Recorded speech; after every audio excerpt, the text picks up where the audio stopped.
নরসিংদী জেলা মহিলা দলের উদ্যোগে দেশনেত্রী বেগম খালেদা জিয়ার রোগমুক্তি কামনায় দোয়া মাহফিল ও মহিলা সমাবেশ অনুষ্ঠিত হয়। মাধবদী গার্লস কলেজে অনুষ্ঠিত মহিলা সমাবেশে প্রধান অতিথি হিসেবে উপস্থিত ছিলেন খায়রুল কবির খোকন, যুগ্ম মহাসচিব, জাতীয় নির্বাহী কমিটি, বিএনপি। বিশেষ অতিথি হিসেবে উপস্থিত ছিলেন শিরিন সুলতানা, স্বনির্ভর বিষয়ক সম্পাদক, জাতীয় নির্বাহী কমিটি, বিএনপি। সভা শেষে বেগম খালেদা জিয়ার রোগমুক্তির জন্য বিশেষ মোনাজাত করা হয়। 30 নভেম্বর রবিবার 2025। তার অনেক শারীরিক জটিলতা সৃষ্টি হয়। আজকে বারবার তিনি অসুস্থ হয়ে চিকিৎসা অবস্থায় ছিলেন। আজকে তিনি এখন জীবন মৃত্যুর সন্ধিক্ষণে রয়েছেন, অত্যন্ত ক্রিটিক্যাল অবস্থায় রয়েছেন, সংকটাপন্ন রয়েছেন। তার আশঙ্কার সংখ্যামুক্ত এখনো হয়নি, যদিও কিছুটা গতকালকে তার অবস্থা কিছুটা উন্নতি হয়েছে। আমরা আশাবাদী তাকে আবার দেশের বাইরে উন্নত চিকিৎসার জন্য নেওয়ার চেষ্টা চলছে পরিবারের পক্ষ থেকে, দলের পক্ষ থেকে। যখন শারীরিকভাবে সুস্থ হলে তাকে নিয়ে যাওয়া হবে, কিন্তু আমরা দেখতে পাচ্ছি যে তাকে নেওয়ার মতো এখনো পরিবেশ তৈরি হয় নাই। তৈরি হলে তাকে নিয়ে যাওয়া হবে। কিন্তু আমরা মনে করি যে যদি এখন আল্লাহ তাআলা একমাত্র তাকে সুস্থ করতে পারেন, আল্লাহ ইচ্ছায় যদি পৃথিবীর সব মানুষে আমরা হয়তো একদিন পৃথিবী ছেড়ে চলে যেতে হবে। তারপরে বেগম খালেদা জিয়া আমরা দোয়া করবো যে তিনি দেশ জাতির জন্য এত অবদান রেখেছেন। তিনি দেশের মানুষের প্রতি মমত্ববোধ দেখে, ভালোবাসা দেখে দেশ ছেড়ে পালিয়ে যান নাই। তার একজন সন্তান কুকুকে নৃশংসভাবে তাকে জীবন দিতে হয়েছে। তার দেশের বাইরে ছিল, তিনি বলছেন যে দেশের বাইরে নেওয়ার জন্য পরে শেখ হাসিনা আপোষ করে দেশে বাইরে চলে গিয়েছিল। বেগম খালেদা জিয়া, মাটিতে আমার জন্ম, এই মাটিতে আমার মৃত্যু হবে এবং এই দেশ ছেড়ে যাবো না। আমার 3টি পরিবার, একটি হলো আমার দেশের জনগণ, একটি হলো আমার দল, একটি হলো আমার পরিবার। তার বাইরে আমার কোনো ঠিকানা নাই। এই কথা বেগম খালেদা জিয়া বলেছিলেন যে ব্যক্তি দেশের জন্য এত অবদান রেখেছেন, এত কল্যাণ করেছেন, আজকে যদি তিনি বিলাসবহুল জীবনযাপন করতে পারতেন, যদি তিনি শেখ হাসিনার আপোষ করতেন, যদি তিনি একসাথে আপোষ করতেন, তিনি বিলাসবহুল জীবনযাপন করতেন, তাহলে আজকে তাকে এইভাবে আজকে জীবন মৃত্যুর সন্ধিক্ষণে যেতে হতো না। তাই আজকে তার জন্য আমরা গোটা জাতি উদ্বিগ্ন, উৎকণ্ঠার মধ্যে রয়েছে। তার জন্য দোয়া করবেন। আমরা তার কাছে কৃতজ্ঞ যে গণতন্ত্র পুনরুদ্ধারের জন্য তিনি যে ভূমিকা রেখেছেন, তার কারণে পুরো জাতি না হলে স্বৈরাচার এখনো ক্ষমতায় থাকতো। বেগম খালেদা জিয়ার আপসহীন নেতৃত্বের কারণে আজকে ফ্যাসিস্ট স্বৈরাচার আওয়ামী লীগের এবং হাসিনার পতন হয়েছে, দেশ থেকে পালিয়ে গিয়েছে। এখন আমরা দোয়া করব আগামী দিনের জন্য তার দল, বাংলাদেশ জাতীয়তাবাদী দল, দেশ রাষ্ট্রীয় ক্ষমতায় যায়, তারেক রহমান যেন প্রধানমন্ত্রী হতে পারে। শেখ হাসিনা যে খুন করেছে, মানবতা অপরাধ করেছে, গণহত্যা করেছে, তার যে রায় হয়েছে আদালত থেকে, মৃত্যুদণ্ড হয়েছে, তার সেই জন্য তার মৃত্যু এবং আমাদের বেগম খালেদা জিয়ার যোগ্য উত্তরসূরি তারেক রহমান যেন বাংলাদেশের প্রধানমন্ত্রী হিসেবে দেখে দিতে পারেন। তার জন্য আমরা মহান রব্বুল আলামিনের কাছে আজকে দোয়া করব, তিনি যেন সুস্থ হয়ে আমাদের মধ্যে ফিরে আসেন এবং বাংলাদেশের মানুষ, গোটা বাংলাদেশের মানুষ, সকল দল মত নির্বিশেষে পুরো পৃথিবীর মানুষ তার জন্য দোয়া করছেন। বিভিন্ন রাষ্ট্রের রাষ্ট্রপতি, প্রধানমন্ত্রীরা বলছেন সেই দেশের চিকিৎসার জন্য তারা চিকিৎসা করবেন, বিনা খরচে চিকিৎসা করবেন।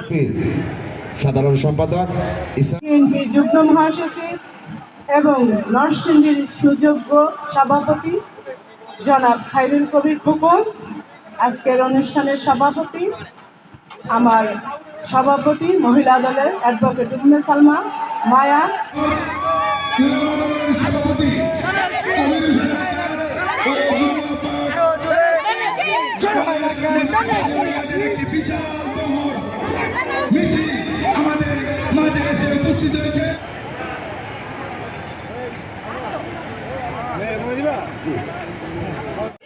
আপনাদের কাছে ভোট চাওয়ার মতো ওনার কিছু নেই, কারণ বিএনপি হচ্ছে নরসিংদী, বিএনপি হচ্ছে মাধবদী, হচ্ছে ঘাটি বিএনপি।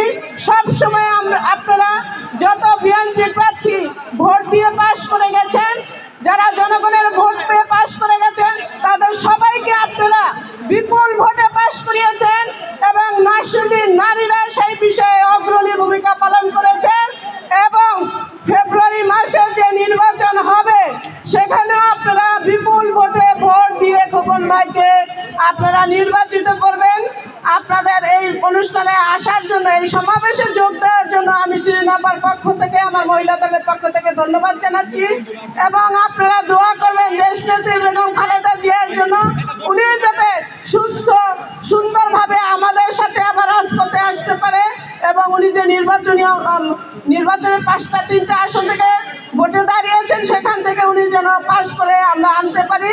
ধন্যবাদ সবাইকে। বাংলাদেশ জাতীয়তাবাদী দল বিএনপি জিন্দাবাদ, মহিলা দল জিন্দাবাদ, খোকন ভাই জিন্দাবাদ, শিরোনাপা জিন্দাবাদ। ধন্যবাদ সবাইকে। আসসালাম। সময় বেগম খালেদা জিয়া শিক্ষার বিনিময়ে খাদ্য এবং সেখানে খাদ্যের বিনিময়ে শিক্ষা ব্যবস্থা তিনি চালু করেছিলেন। তিনি দেখেছেন যে বাংলাদেশে নারী সমাজকে উপরে যে অত্যাচার, নিপীড়ন, নির্যাতন হয়েছে, যৌতুকের জন্য নির্যাতন হয়েছে, অ্যাসিড নিক্ষেপ হয়েছে, অ্যাসিড নিক্ষেপকারীদের বিরুদ্ধে তিনি তখন আমাদের যাবজ্জীবন তিনি মৃত্যুদণ্ড কার্যকর আইন পাশ করেছিলেন এবং তিনি দেখেছেন যে ওএমএস থেকে শুরু করে বিভিন্ন বয়স্ক ভাতা, যেটা সিরিজ বলেছেন, যেটা বয়স্ক ভাতা, বিধবা ভাতার ব্যবস্থা করেছেন এবং একজন মানুষ যেন বাংলাদেশের কোনো মহিলা যেন বিনা চিকিৎসা মৃত্যুবরণ না করে, কোন মানুষ যেন বিনা চিকিৎসা মৃত্যুবরণ সেই ব্যবস্থা তিনি করেছিলেন।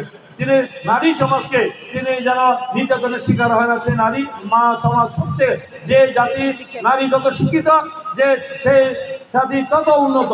তিনি চাই নারী জাতিকে শিক্ষিত করার জন্য মা তার পরিবারকে তিনি নিয়ন্ত্রণ করেন এবং পরিবারকে সে ছেলে সন্তান পরিবারকে সামাল দেন, যার কারণে নারীদেরকে সবচেয়ে বেশি গুরুত্ব দিয়েছেন। আর নারীরা বেশি পুরুষ শাসিত সমাজে যেখানে নির্যাতিত হয়েছে, অত্যাচারিত হয়েছে, আমরা দেখেছি যৌতুক প্রথা থেকে শুরু করে বিভিন্নভাবে নারীদের উপর নির্যাতন হয়েছে, ধর্ষণ করা হয়েছে, শিশু ধর্ষণ হয়েছে, অনেক ঘটনা ঘটেছে। তখন সেই ঘটনাগুলি তখন আমরা দেখেছি বেগম খালেদা জিয়া কঠোর হচ্ছে তাদের বিরুদ্ধে আইনমূলক ব্যবস্থা করেছেন।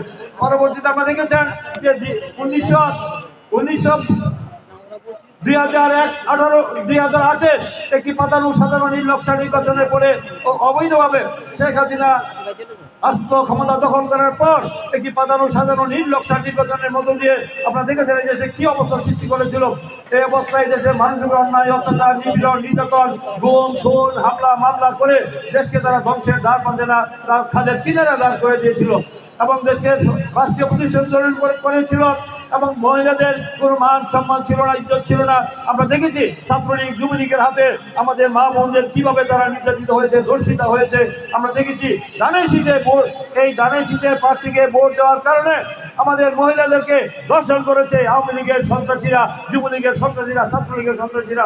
নোয়াখালীতে আমরা দেখেছি যে এক পছন্দ আমাদের এক বোন সে ধানের শীষের প্রার্থীকে ভোট দেওয়ার অপরাধে তাকে ধরে নিয়ে ধর্ষণ করে তাকে হত্যা করেছে। আমরা দেখেছি সেই ঘটনা, সে আওয়ামী লীগের আমলের ধরনের ঘটনা ঘটেছে। যুবলীগের, ছাত্রলীগের তারা দেখেছেন। আমরা দেখেছি আমরা সেই সিলেটের এই এমসি কলেজে আমরা দেখেছি যে এক দম্পতিকে ধরে নিয়ে, এক নারীকে ধরে নিয়ে তাকে কীভাবে ধর্ষণ করেছে। সারা বাংলাদেশে অসংখ্য ঘটনা ঘটেছিল, এই ধরনের ঘটনা তারা ঘটিয়েছে। তা এই ঘটনার প্রেক্ষিতে বাংলাদেশে নারীদের কোনো মান সম্মান, ইজ্জত রক্ষা করা তাদের অবস্থা ছিল না সে আওয়ামী দুঃশাসনের সময়। তাই আজকে দেশের কি পরিবর্তিত পরিস্থিতি হয়েছে, এই পরিবর্তিত পরিস্থিতিতে আজকে আমরা দেখতে পাচ্ছি বেগম খালেদা জিয়ার উপর যে অন্যায়, অত্যাচার, নিপীড়ন, নির্যাতন হয়েছে দীর্ঘ 17 বছর। বেগম খালেদা জিয়াকে স্বাভাবিকভাবে তাকে বাঁচিয়ে দেওয়া হয় নাই। শেখ হাসিনার প্রতিহিংসার শিকার হয়ে তিনি কারাগারে দীর্ঘ 6 বছর তিনি কারারুদ্ধ ছিলেন। তিনি তাকে দেখেছেন 2018 সালের 8ই ফেব্রুয়ারি বেগম খালেদা জিয়ার প্রতি শ্রদ্ধা দেখিয়ে তিনি আদালতে হাজিরা দিতে গিয়েছিলেন। সেখানে যাওয়ার পরে তাকে বিনা কারণে, বিনা অপরাধে 2,10,00,000 টাকার একটি অভিযোগ এনে বিদেশ থেকে যে টাকা পাঠিয়েছিল এই দেশে এতিমখানার জন্য, সেই টাকা এখন 9 কোটি টাকা দাঁড়িয়েছে সুদে। আসলে 1 টাকাও দুর্নীতি হয় নাই, তছরূপ হয় নাই। সেই টাকা একটি অ্যাকাউন্ট থেকে আরেকটি অ্যাকাউন্টে ট্রান্সফার করার অপরাধ দেখিয়ে সেটা কোনো অপরাধ নয়, কোনো দুর্নীতি নয়। তারা তাদের তখন আওয়ামী লীগের নিয়োগপ্রাপ্ত বিচারকরা তারা ন্যায় বিচার করে নেয়। তারা ক্যাঙ্গারু আদালতে ফরমাইশি রায় দিয়ে বেগম খালেদা জিয়াকে নিজ আদালত থেকে 6 বছর 5 বছর দিয়েছে, উচ্চ আদালতে 10 বছর দিয়েছে, সাজা দিয়েছে। সাজা দিয়ে তাকে সে হাজিরা দিতে গিয়েছিল। তিনি অনেকে বলেছিলেন আপনি 3বারের প্রধানমন্ত্রী, আপনি দেশের আপসীন দেশটি স্বৈরাচার এরশাদের পতন ঘটিয়েছেন, আপনি কেন যাবেন এই মিথ্যা মামলা হাজিরা দিতে? আইনের প্রতি শ্রদ্ধা দেখিয়ে তিনি আদালতে গিয়েছিলেন। তাকে এখানে গ্রেপ্তার করে দেখেছেন কিভাবে একটা জরাজীর্ণ পরিত্যক্ত ভবন, যে ওল্ড টাউনের একটি যেখানে যে জেলখানা, কারাগার, সেই কারাগারে দেখেছেন একটা জরাজীর্ণ পরিত্যক্ত একটি ভবনে যেখানে প্লাস্টার খসে পড়ছে, যেখানে ধুলা বালি ময়লা এবং পোকামাকড় ছিল, সেখানে তাকে রাখা হয়েছে। 3 দিনের প্রধানমন্ত্রী, বাংলাদেশের ফার্স্ট ক্লাস সিটিজেন, সে ফার্স্ট ক্লাস ছিলেন, তিনবারের প্রধানমন্ত্রী, তাকে চিকিৎসা না দিয়ে, তাকে ভালো জায়গায় না দিয়ে তাকে সেই জায়গায় দিয়েছে। এখন তাকে স্লো পয়জনিং করে তাকে বিনা চিকিৎসা হত্যা করতে চেয়েছিল। এখন তাকে বিদেশে পাঠানোর জন্য পরিবার থেকে একাধিকবার আবেদন নিবেদন দরখাস্ত দেওয়ার পরেও আমরা দেখেছি আইন মন্ত্রণালয় থেকে অপব্যাখ্যা দিয়ে তাকে বিদেশে পাঠানোর ব্যবস্থা করে নাই, দেখে তাকে পাঠানো যায় না। কারণ আপনারা জানেন আমাদের বিএনপির চেয়ারপারসন সাবেক প্রধানমন্ত্রী দেশের নেত্রী বেগম খালেদা জিয়া, কি খালেদা জিয়াকে সবাই চেনেন তো? সেই খালেদা জিয়া আজকে অনেক অসুস্থ, গত 3 দিন ধরে তিনি খুবই অসুস্থ অবস্থায় তিনি এবার কেয়ার হাসপাতালে আছেন। বাংলাদেশের মানুষ আজকে যেখানে যে ধর্মেরই থাকুক না কেন, যে মতেরই থাকুক না কেন, যে দলেরই থাকুক না কেন, আজকে বেগম খালেদা জিয়ার সুস্থতার অপেক্ষায় প্রতীক্ষা করছে, আল্লাহর কাছে প্রার্থনা করছে, ভগবানের কাছে প্রার্থনা করছে যেন আল্লাহ যে কোনো মূল্যে আমাদের নেত্রীকে যেন আরো কিছুটা দিন যেন বাঁচার তৌফিক দান করেন। এমনি পরিস্থিতিতে আমরা আজকে এই ওনার জন্য এই দোয়া মাহফিল করেছি। আপনারা বোনেরা বিভিন্ন জায়গা থেকে আমি জানি অনেকক্ষণ ধরে বসে আছেন, দীর্ঘ সময় ধরে বসে আছেন, বাচ্চা কাচ্চা নিয়ে আসছেন, সেই জন্য আমি আপনাদের প্রতি কৃতজ্ঞতা প্রকাশ করছি, দুঃখ প্রকাশ করছি যে আমরা অনুষ্ঠানটা একটু দেরিতে শুরু করতে হয়েছে।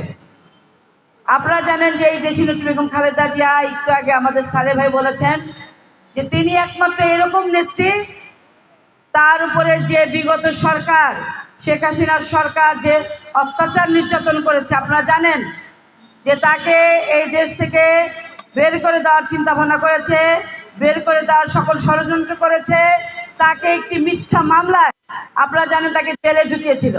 কারণ ছাত্রদের চেয়ে মেয়েরাই বেশি পড়াশোনা করছে, এবং আপনি দেখেন এখন যে ইন্টারমিডিয়েটের রেজাল্ট, এখন যে মেট্রিকের রেজাল্ট, সেখানে দেখবেন যে ছেলেদের চেয়ে মেয়েরা এগিয়ে গেছে, মেয়েরা ভালো রেজাল্ট করছে। এই কৃতিত্ব একমাত্র দাবিদার দেশের নেত্রী বেগম খালেদা জিয়া।